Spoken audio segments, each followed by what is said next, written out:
You guys have stood with me throughout my career, and I can't tell you what it means for me and Barack to have you standing with us again. So thank you, CWA. Thank you for your endorsement, but thank you for more than that. You still have a heart, man. You still have a heart. You still get what it means to an awful lot of people out there who are going to be going to bed tonight staring at the ceiling wondering, my God, what's going to happen tomorrow? Am I going to be able to be in this house? Am I going to have to pick up the phone and call my daughter or son at the state university and say, honey, we don't have enough money to send you back next semester? Am I going to be in a position where I'm going to get a call that not only the stagnant job I have, but the job I have is gone? Folks, I don't think these other guys quite, and I mean this sincerely, I don't think they quite understand what it's like for I don't mean people just struggling to get in the middle class, but people who thought, like all of you and a lot of people who you provided their white-collar jobs for them, all those folks out there who thought that they'd finally, the bargain's been kept, that there's a real bargain out there, and this middle-class thing was for real, that everybody had a shot. There's an awful lot of people out there, Larry, as you know better than I do, that have seen that shot evaporate. Last week, the President of the United States talked about how to make the state of our union stronger. Today, I want to talk to you about something I've always talked to you about, so it's going to be no surprise. But I want to talk to you about, with you, how we're going to make the state of our unions stronger.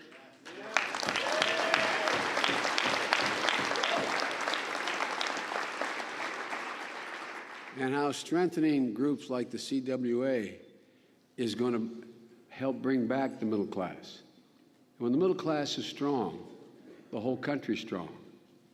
When that dream is real and alive, people at the bottom of the rung, they continue to hang on. They continue to work hard because they know if they do all in their power, all they can do, that there's a shot. And let me define what I mean by middle class. You're going to have a lot of economists have talked to you and tell you it's, 49,274, 51,000. What middle class is, in the neighborhoods I come from, and I suspect you, is being in a situation where you are in a position to be able to own your home in a decent neighborhood, nothing real fancy, it's a decent neighborhood, where the schools are pretty good, where you're going to be able to, if your kids work hard in school, you're going to be able to have a chance to send them off to school, trade school, community college or colleges, something after high school. And where you're going to be able to, along the road, maybe help take care of your parents now who may be on tough times. And with the promise that you just may be able to put enough away that your kids aren't going to have to take care of you. Now, that's been the deal. That's been the deal. That has sort of been the social contract that has been made over the last, I would argue, probably the last 10 decades. And today, we look out at America where that long-standing bargain with the middle class has not figuratively, it's literally been broken. It's literally been broken. As all of you know, from 2000 to 2007, because of you and your brothers and sisters all through labor and even folks not in labor, America's productivity increased by over 20% during that period. And up to that time, the bargain had always been the people who helped generate productivity were able to benefit from the profits that were made by that productivity. Yet during that time in the Bush administration, where productivity increased 20%, you all lost an average of $2,300 in income during that period. It's probably happened before, but I don't know when it's happened before, where productivity has gone up like that and people have lost ground. It's unprecedented. And the Republicans not only don't have any idea, no credible plan to fix it, I honest to God think they don't think it's a problem. No, I mean it sincerely. I don't think they're bad guys. I really don't. But I don't think they think it's a problem. What's the problem, Joe? What's the problem? I don't think they fully understand that having a roof over your head in a home that you own is what allows you to put down roots in a community. You're going to hear economists come and talk to you all, and you're going to see it on the news where there's a rational economic argument to be made that maybe we should be a nation of renters. Maybe we shouldn't be out there buying homes. Well, ladies and gentlemen, do you know anybody in your family, your grandpa, your grandmom, your great-grandpa, your great-grandma, hear any stories about anyone in your family that dreamed of growing up to being able to rent a nice place? No, not a joke. Not a joke. Why do we want to own our homes? We want to own our homes because it is part of not just the American dream, it's the notion that we are tied to that community. I love these conservative guys talking about the sense of community. You got a whole neighborhood of renters, they're good people. But they're going to care a little less whether or not there are flower boxes on the library window, underneath the library windows in town. They're going to care a little bit less about whether or not the town circle is decorated clean and the lawn is cut. They're going to care a little bit less about whether or not that church up the street needs a little help because it had a fire and doesn't have the money to repair it, that maybe it gets repaired. It's about community. They don't get that about us. It's not just about a decent place to live. It's about roots. Folks, you know, it's not so much whether or not anybody in our families want or don't want to go to college, but it's about the notion that you know that if your kid wants to and has the capacity to, that you're going to be able to get them there. What I don't think a lot of these folks get based on what they're saying. So I don't think they understand that it's more than just unable to get to college, the kid not being able to find the money to get there, and what that does in terms of that kid's future. But what they don't get, and I mean this sincerely, I don't think they get what it does to the parent. What's the worst thing that any of you have experienced if you're parents in your life? Literally turn and look at your beautiful child and knowing that something that's important to their future, whether it's their health or their education, there's not a damn thing you can do to help them. So it's not just about the kid. I remember my senior year in high school. I was a relatively good athlete, and I was being recruited a little bit. I wasn't one of these great athletes, but some of the schools were asking me to come and take a look. And 3 kids. My dad was a graceful, well-read man with a high school education. And he ran an automobile dealership, didn't own it, but ran it. And I remember one of the great advantages of having a dad who ran an automobile agency, when you got to ask a beautiful girl like you to the senior prom, you had a neat car to take her in. No, you think I'm joking? No, thank you. No one said that to me since I was 17, but all kidding aside, think about it now. So what I used to be able to do is I'd go down on Friday before big dances, and I'd drive my 51 candy apple red Plymouth with bath towels as seat covers because they were it was a cool car, down to my dad's lot. It was after a baseball game. I was taking my girlfriend, who was a junior in high school at a Catholic girls' school, and I headed down, still in my uniform, from Claymont, Delaware. My Delaware friends know this, down to Porter Chevrolet in Newark, Delaware. It's about 19 miles, I guess. And I parked the car. I'd always park the car when I was trading off, and Dad would have, and only you guys don't understand this, they used to have a car Simonized for me. Remember Simonizing? And I got out in my baseball uniform, and I ran into the showroom, and my dad's secretary at the time was a woman named Mary. I said, "Mary, where's Dad?" She said, out in the side lot, honey. And I walked out, and my dad was pacing back and forth. My dad was an elegant guy. And I looked at my dad, and he looked really worried, and he looked up, he said, "Champ, I'm so sorry." And I thought, holy God, what happened?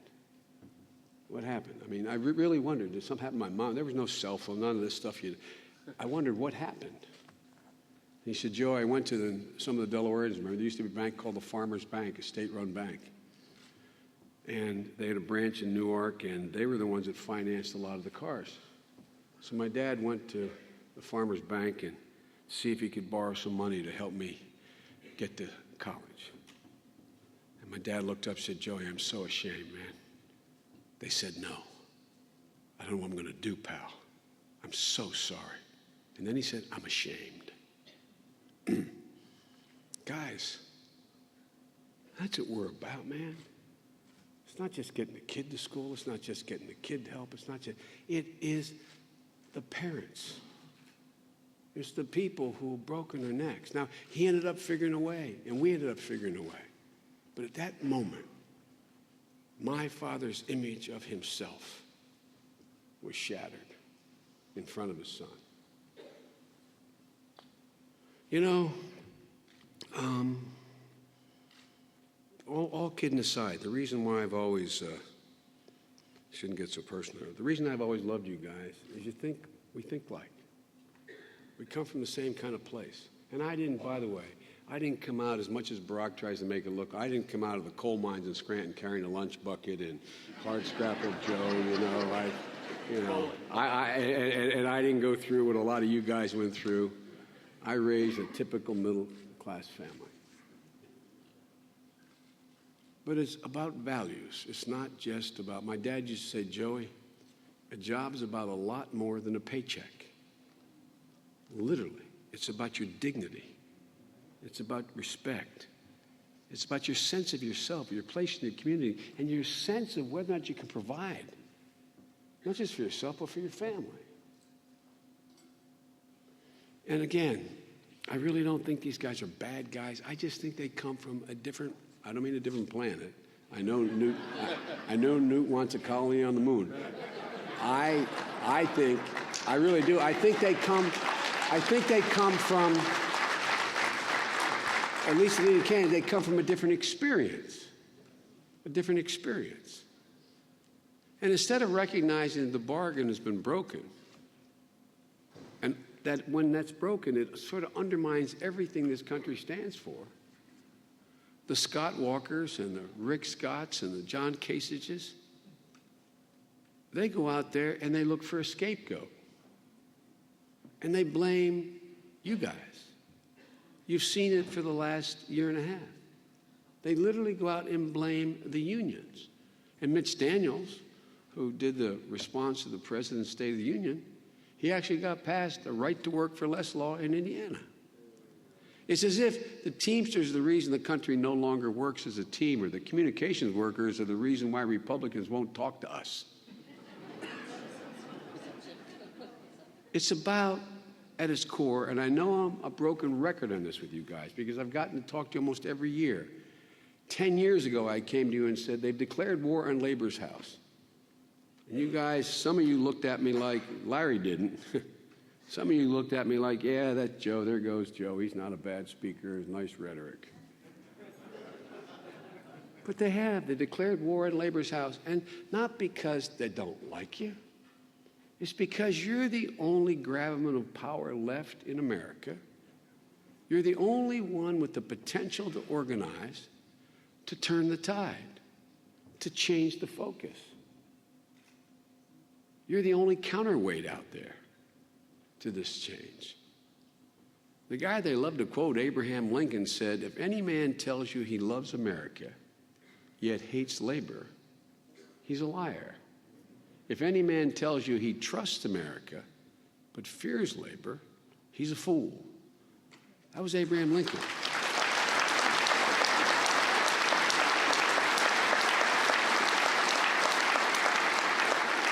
Now, the press will readily and rightfully point out there weren't organized labor unions in 1857 and 58 and 59, but the principle is exactly the same.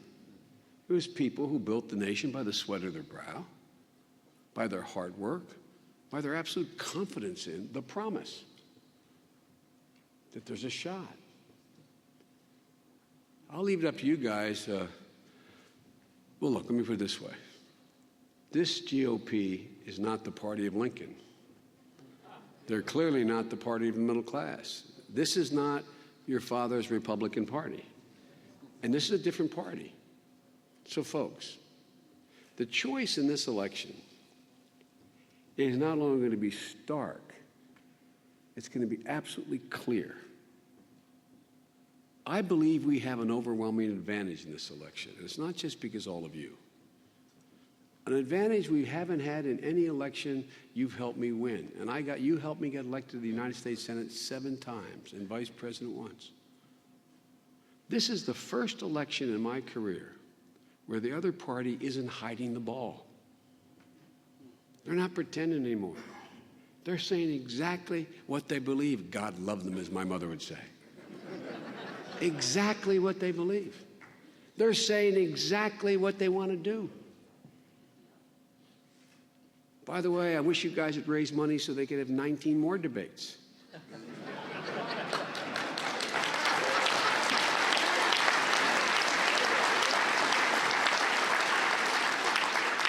Not that they're not good debaters, they are. I don't take anybody lightly, and I mean it sincerely. Press always says, who do you want to run against? My mom always said, be careful what you wish for, Joe. You may get it. These guys are competent, smart, bright guys and good debaters. The point I'm making is, in those debates, they brought out starkly what each of them believe. Even not in the debates. John Boehner is a decent guy. I like John. John grew up in circumstances like us, by the way. When asked about compromise, he said, and I quote him, I reject the word. I can tell you he means it.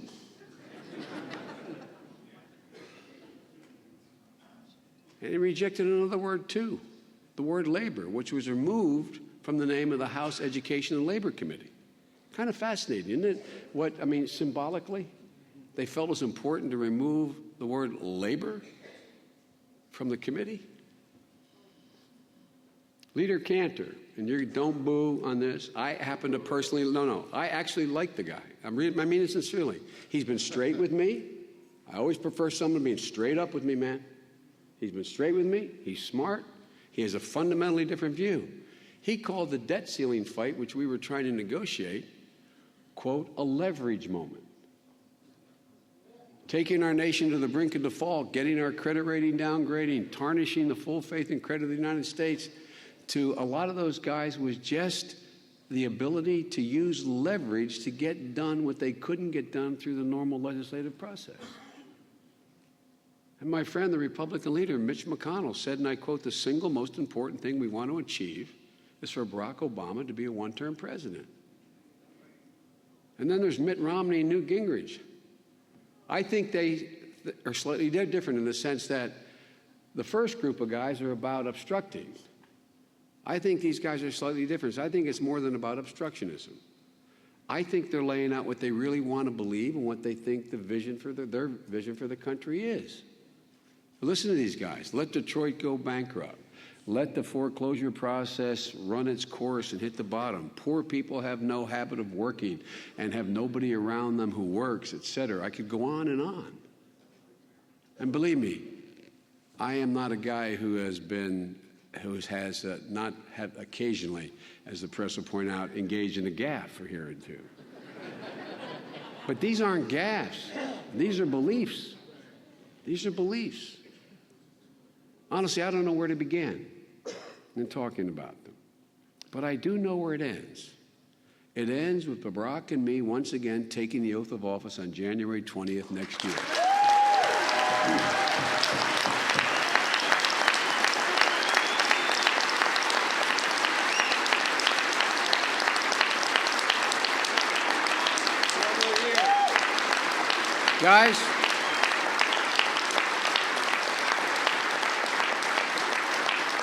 Guys,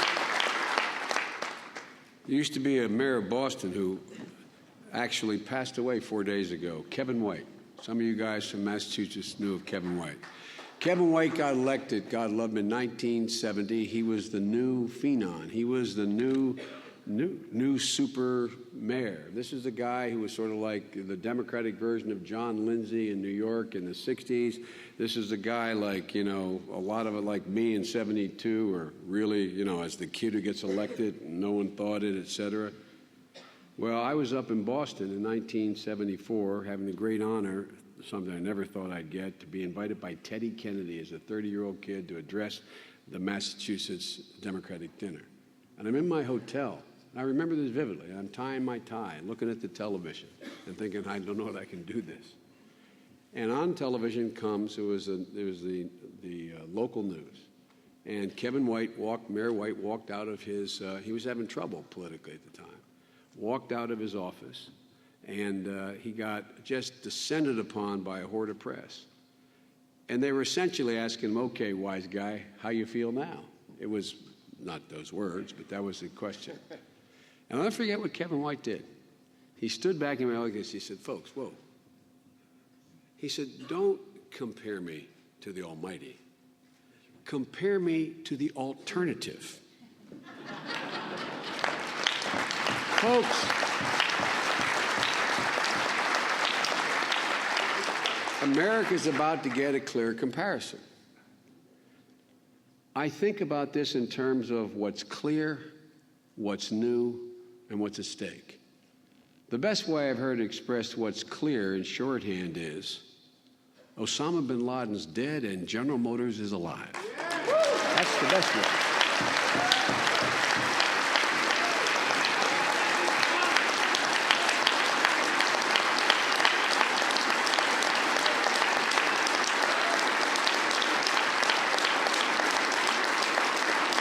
Now, some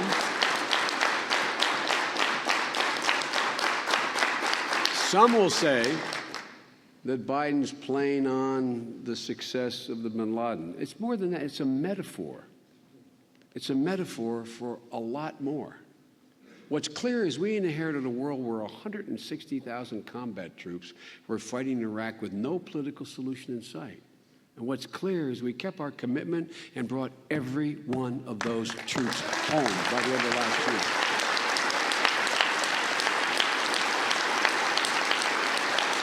What's clear, we were engaged in a war in Afghanistan without knowing what our objective was. What's clear now is we have a clear path to ending that war after killing bin Laden and crippling al-Qaeda. What's clear is we inherited a world where we were not feared by our foes or respected by our enemies. And what's now most clear is we're now once again the most respected nation in the world, leading not just by the example of our power, but by the power of our example as well. Folks, what's clear is we inherited a country with an economy in free fall. Our country lost nearly 4 million jobs in the 6 months before we were sworn in, and another 4 before we got our first major piece of legislation passed. And now, 22 straight months in a row, private sector growth. Business have added over 3 million jobs instead of losing 8.3 million. And it's just the beginning. It is not enough, but it's a beginning. What's clear is when we took office is the auto industry was on the brink of liquidation, losing 400,000 jobs before we passed our first economic initiative.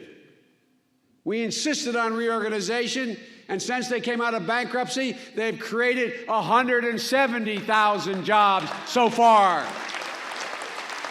Paying back their loans.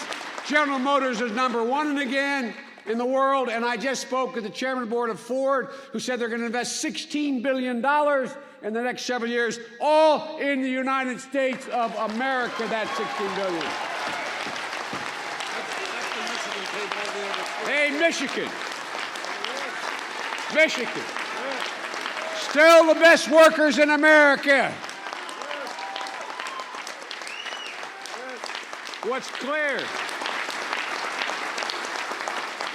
What's clear is we got a president who knows a thing or two about organizing workers and about the Department of Labor led by a daughter of a Teamster that actually looks out for working people. They took off the black shirts and they put back on striped shirts. That's what they're supposed to do. It's clear that we've done things like directing $46 million to crack down on worker misclassification so unscrupulous employers can't deny you the right by pretending you're not really workers. What's clear is that when the Republicans tried to choke off union protection by crippling the National Labor Relations Board, the president went ahead and made a recess appointment to the board so the board can function now and function fairly.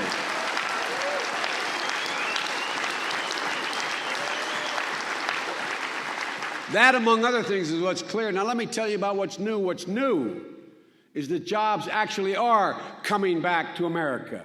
After losing roughly 500,000, and you made reference to this, nearly 500,000 call center jobs over the past 4 years, call centers can and are coming back to America, in part because of the $7 billion invested in broadband technology. Look at U.S. Airways. Thank you. Thanks to the work, they brought back 700 reservation jobs from overseas. Calls that once rang in the Philippines and elsewhere now ring in Phoenix and Winston-Salem. Or look at DSL tech work people, what they're doing for AT&T. 3,000 DSL support jobs are coming home from overseas, which means new, good jobs in places like Ohio, in Boardman, Ohio. A few weeks ago, the President and I hosted a group of leading CEOs around the country and around the world. It was one of the best meetings we've had in my 3 years as Vice President. The chairs of the board of Ford Motor Company, Siemens, Masterlock, DuPont, others were there. They had one basic message for us. They said not only are they coming home, and they are, but the trend over the next 20 years is that millions of jobs will be coming home. And Barack and I believe we should do everything in our power to hasten that. We believe there's a difference between, by the way, promoting the private sector, which we support, and protecting the privileged sector, which these other guys are about. By the way, these companies we met with, they gave explicit examples of why they're coming home. They talked about what they call the total cost of business, the total cost of ownership. They talked about when they go out to manufacturing jobs, they got to build a new plant, they got to plan on how it's going to function for 25 to 30 years. As they look down the road, they notice a couple things happening. They believe the future belongs to the United States. They presented a report from the Boston Consulting Group, a report that said, quote, factor in shipping, inventory, and other cost considerations, and the cost gap between sourcing in China and manufacturing in the U.S. will be minimal. And they had plenty of reasons, in their view, that it makes sense to bring jobs back home. They figured out, and it's not a criticism of them, they figured out that separating R&D and innovation from the factory floor is a mistake. That's where the innovations occur. So having your R&D here in the United States and innovation and 10,000 miles away your factory floor doesn't work. And they don't want to send innovation overseas because it may get stolen. The cost of shipping is going up. It makes less and less sense to ship products across the ocean, especially those that are ultimately destined to be consumed in the United States. They figured out that natural disasters have made it clear that relying on extended supply chains can cause all kinds of headaches and unexpected costs for them. They pointed out that labor costs in China are rising 20% per year and will continue to rise because there will soon be no more cheap labor in China. They're moved off the farm. They're into cities. They got to create 20 million jobs a year. They pointed out that intellectual property protections are stronger in the United States. They don't have to worry about their patents being stolen, and that you won't be allowed to do business unless you sign them over to another company. They point out we have courts that protect contracts and a rule of law that exists, that does not exist in China, it does not exist in Russia, it does not exist in many other places. Ladies and gentlemen, if you invest here, you know the courts will fairly enforce your contracts. That's what keeps us different from so many other countries. Look, companies are coming to realize, including your members, why they should be here. The one thing they repeated, each of them and others, is that we have the most productive workers in the world. That is not hyperbole. That is not being nice to labor. We have the most productive workers in the world.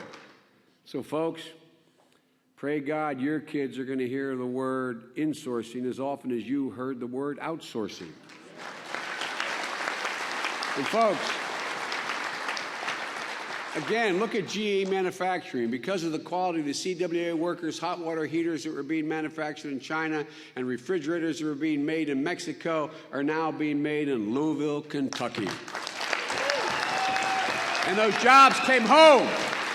1,000 jobs brought home.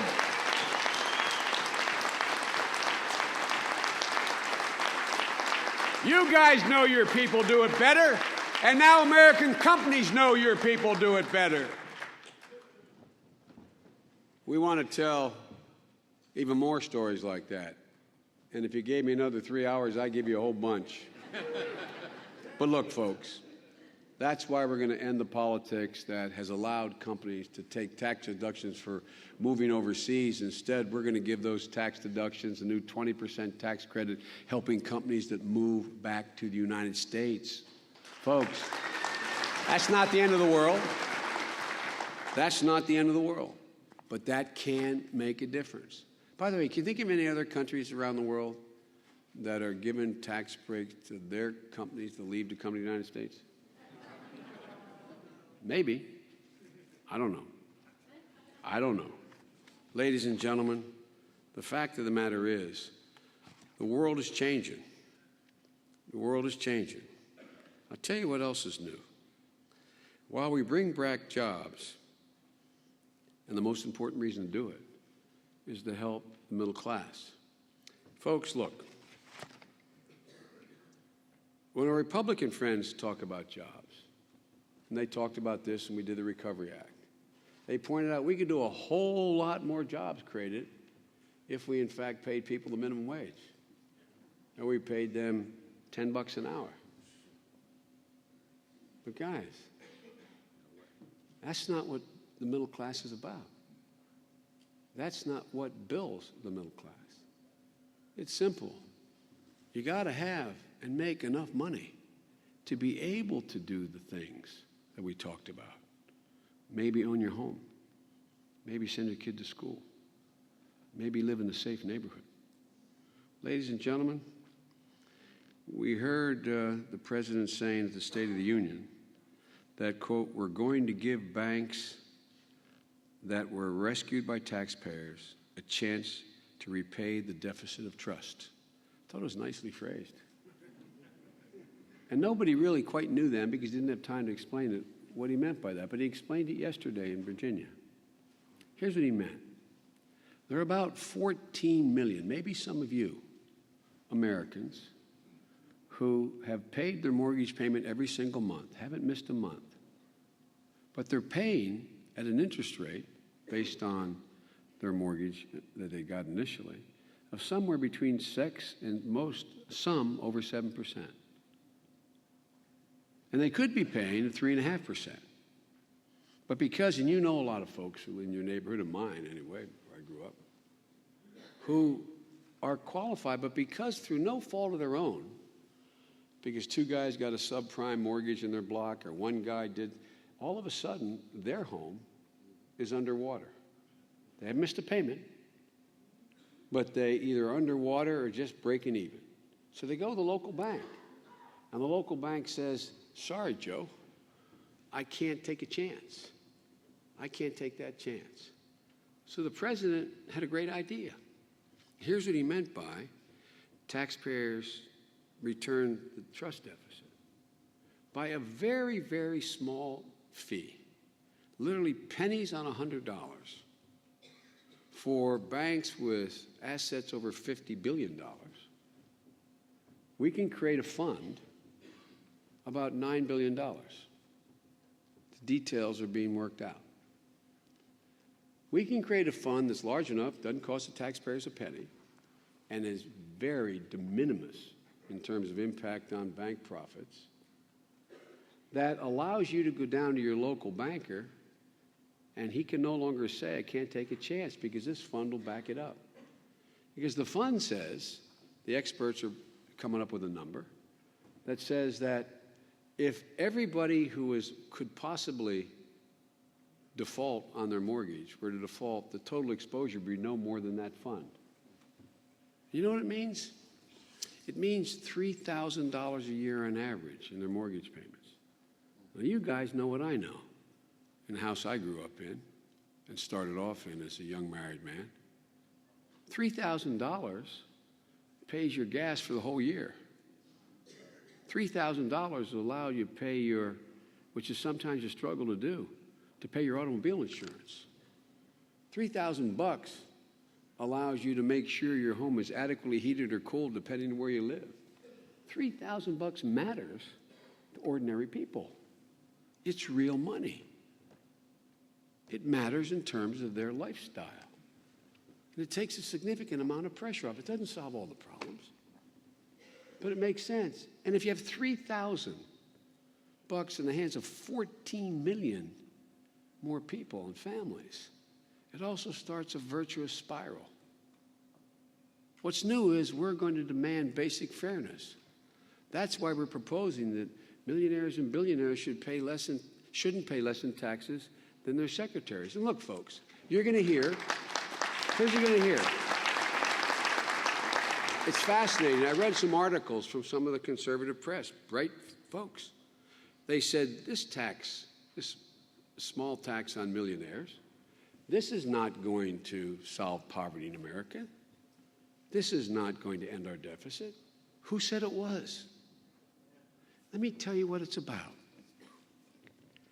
If you ask Americans spontaneously, any neighborhood, any income strata, to describe what one of the aspects of America, what makes America different, I'll lay 8 to 5, 50% would use the word fair somewhere in their answer. Americans are prepared in times of war, in times of economic crisis, to make sacrifices for the whole of the country. But one thing Americans dislike, at least in my neighborhood, more than anything else, they hate being played for a sucker. They can't stand being played for a sucker. So think about what we've done. We've gone along and said to you all, freeze your wages, or we've gone along and said that I can give you 100 examples of people been asked to make some sacrifices to get us through this time, not to mention the sacrifices our military's making. But you look out there, and it's not they're bad guys. The folks at the very top, they've virtually made no sacrifice. None. So us wanting to put in what they call the Buffett rule these days is not so much about the economics of it. It's about the fairness of it. It's about, because the only way we can get through all of this, the wars and the economy, so that we can lead the world in the 21st century, is if everybody's in the deal. Think about it. It sounds corny, but at every juncture in our history, when there's been a crisis, why have we been able to get through it and other countries haven't? In large part, it's because we were united. Everybody's in on the deal.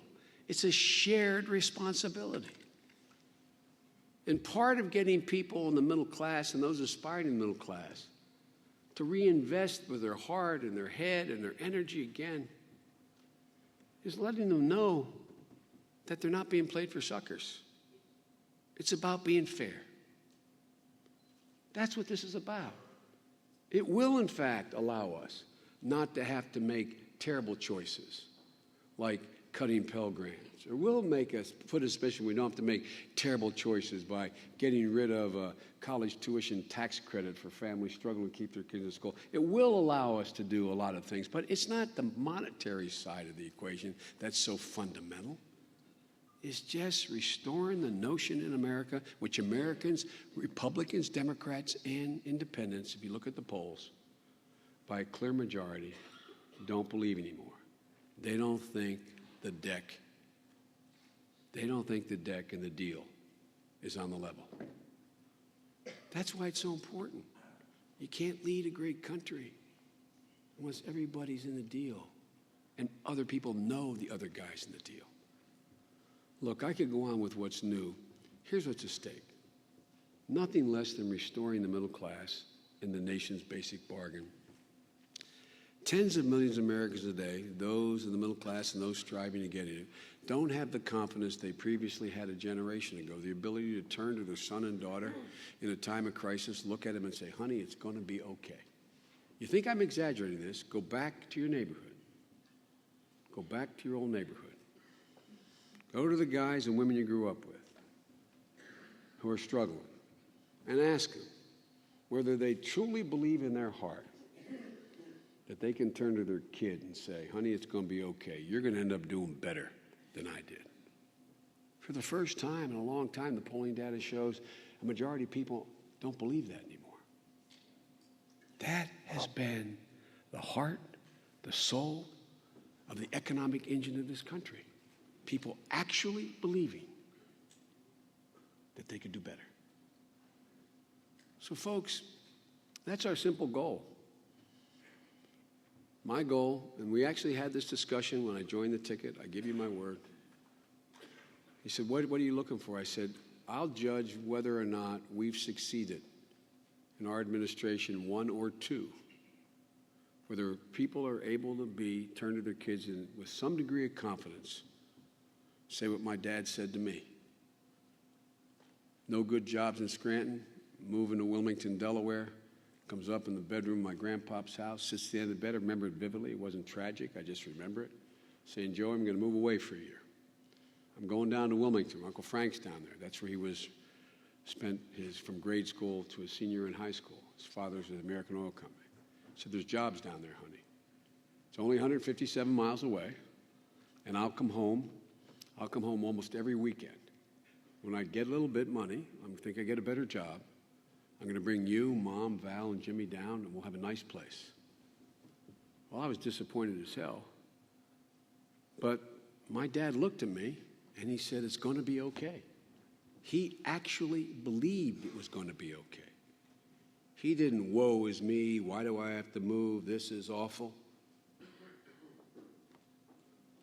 By the way, it wasn't until I got in my 20s I realized the longest walk wasn't up the flight of stairs to tell me, but was probably walking to my grandfather Ambrose Finnegan's kitchen and say, Ambrose, my dad was a proud man like all of you.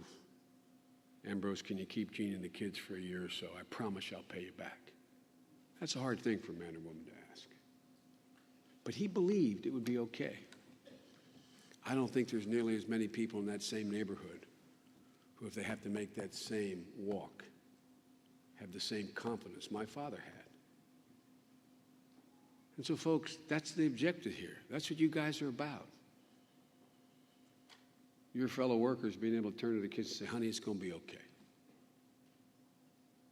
Look, and to do that, we need you. Unions have built the middle class. Unions provide the kind of jobs that people, even when they're not organized, people benefit from our organization. To be able to live in decent neighborhoods, aspire to something better than they had. Union workers in my hometown of Scranton mined the coal that fueled the Industrial Revolution. They dug the ditches that laid the pipes, strung the wires, welded the steel. In this country, the middle class rests on the foundation laid by all of you and those who came before you. It's no coincidence that the states with the weakest unions have some of the weakest middle classes. Those are the facts, folks. But we see folks like Governor of New Jersey telling us that, in his words, here's what he said, the unions are trying to break the middle class.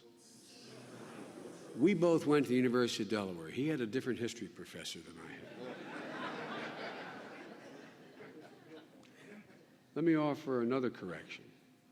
Unions are fighting for jobs that pay for you to be able to live a middle-class life, own a home, live in a decent neighborhood. Unions, the president and I are promoting, are supportive of the private sector.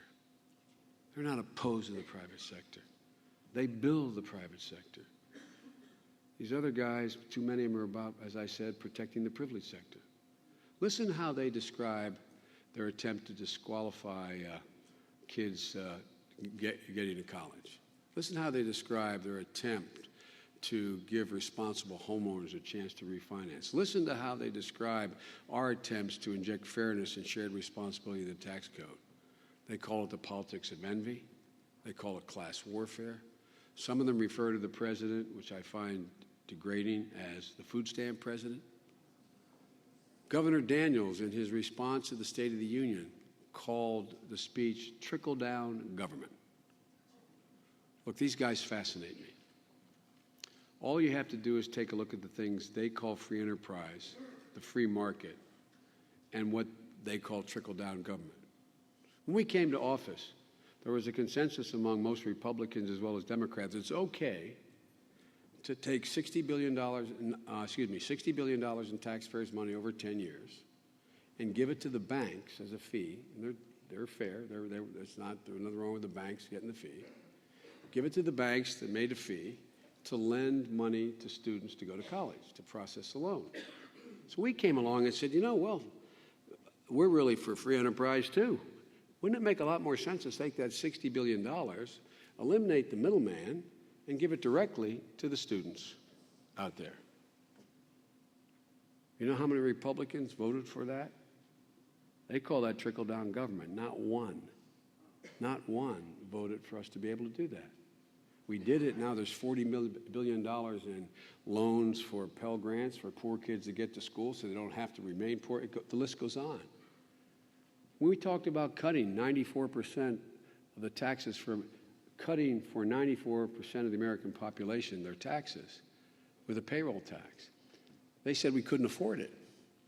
But if you're going to insist on cutting taxes, they said, for the middle class, we ought to pay for it by cutting programs that actually help the middle class, like college tuition and other things. That was their answer.